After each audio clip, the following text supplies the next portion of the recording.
information. That stadium was awesome tonight. Very grateful for the opportunity to have a home field.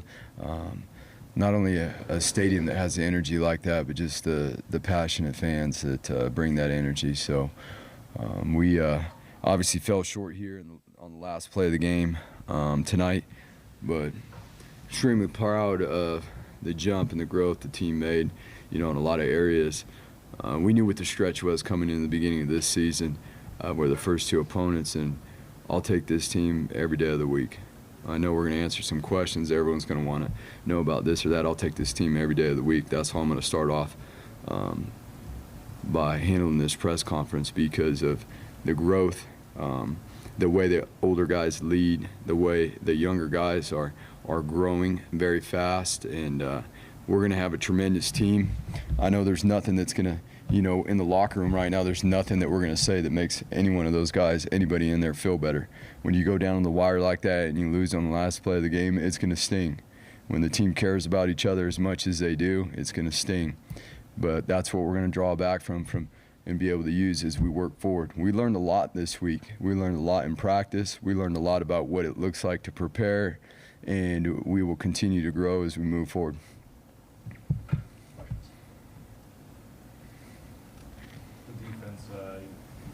Obviously, you have some yards, but for the most part, really in the red zone, you got some turnovers and a fourth down stop, and really, 3 or nothing a lot there. What did you make overall? I mean, we knew we were playing a high-powered offense. They had 700 and something yards last week, so we knew we were going to have to play really well in the red zone. They were going to get their yards, and I really love the way the defense played down there tonight. We spent a lot of time this week prepping to be good in the red zone, knowing that we were going to be in those situations, and it was awesome to see the way we got those turnovers again, the stop on fourth down. I mean, to be able to come away with those 3 right there and force, really, I think, I don't have the stats right in front of me, but I'm pretty sure it was all but 1 touchdown down in there. I mean, that says a lot to the growth, and we put a premium on that this week. Number 1, about how we play in the red zone, how we prep. There's a lot of things that go into being a good red zone defense, and then obviously the takeaways. The tackling in open space, we knew with the speed on the field was going to be a huge challenge, and again, really excited to see some of these guys and step up. Guys like Marco, who made a bunch of nice plays in the alley, one-on-one tackles against some speed. So these are the things that we're going to be able to grow from as we move forward. Obviously, the record doesn't represent where we want to be right now. We got a lot of football left to play. I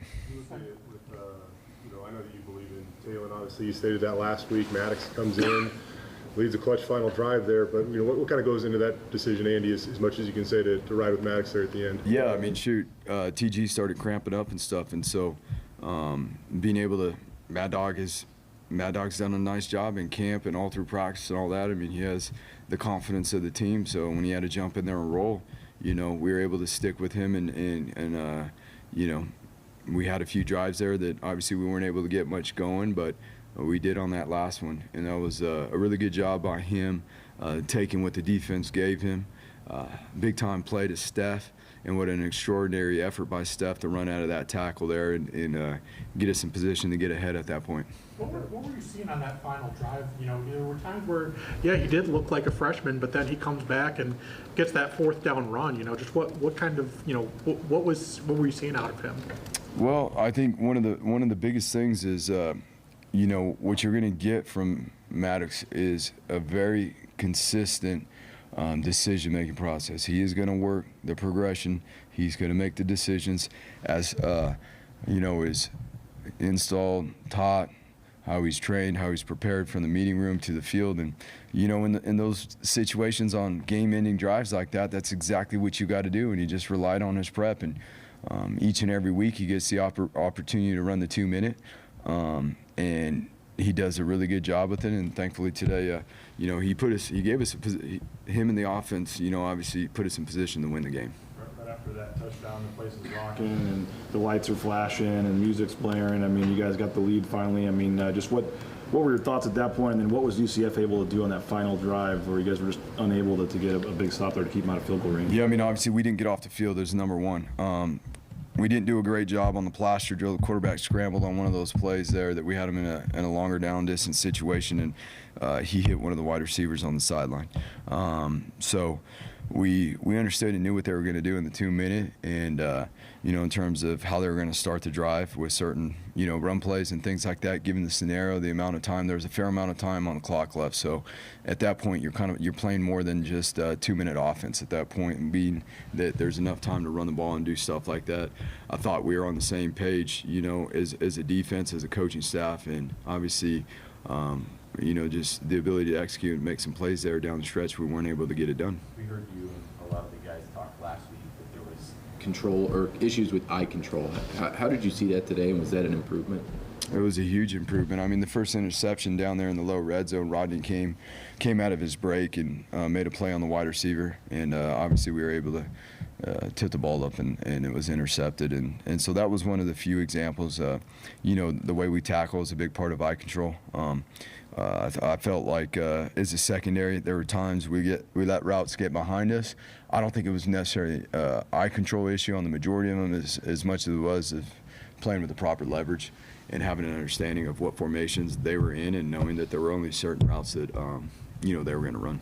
Coach, like you said, good excellent defense, but give up over 500 yards today. What happened last week as well? Just is there anywhere defensively you can see room for improvement or something you'd like to see better? Yeah, I mean, there's this early in the season, there's going to be a room for improvement on all three phases. But again, each and every week as we grow, towards our conference play and the opportunities we get. Like I said, I'll take this team any day of the week because this is going to be a dang good team. And again, the way we grew, in terms of the way we played coverage today, we stayed the course for the majority of the game. There was a few times when we got some silly penalties that we shot ourselves in the foot that definitely we could have did without those. But as we continue to mature and grow as a team and keep ourselves out of those situations where we're not putting ourselves behind the change, that's one area, I'll tell you what, that I would love to see us continue to grow. We had a hands to the face penalty today that was another 15 yards on top. Like, those are the things right there as we mature as a team that we have to understand. We have to eliminate those. Play defense. What makes Ashton Gansey so hard to tackle, to get down? I mean, just the explosiveness to change the direction, his ability to change direction and accelerate very quickly is pretty elite. And then from the standpoint of the way he runs the ball, his low center of gravity, I mean, there's not a lot to tackle, and he's one of the strongest guys on the team. Whether you want to go pound for pound or just straight up weight, he's one of the strongest guys.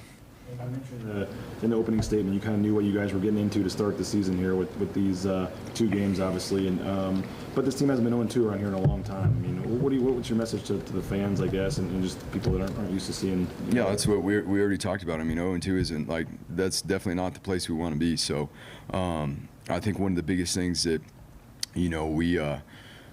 we get to learn from coming out and playing the number 10 team in the nation, and obviously a team that is another Power 5 school. And so the opportunity to grow this team forward is going to be the priority. We're going to, like I said a couple times already, we're going to have a really good team. I'm excited about this team. You can tell by the way they grew from the first week to this week, the passion, the love, the way they played tonight. Again, came down the last play. It didn't go our way. And there's no excuse for that. And just like a second ago in the locker room, there's nothing that anybody's going to say to make people feel better in there. But what we are going to do is we're going to grow, and we're going to attack each week from here as we work in the conference play, and we'll have a good season.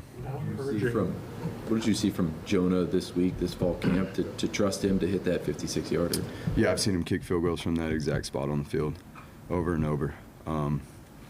So, when the team's getting done flexing, stretching prior to practice, the specialists are usually warming up on the other side of the field, and I've seen him kick that with about the same distance that he made it with today. So, you trust in a guy that's as consistent every single day as he is. And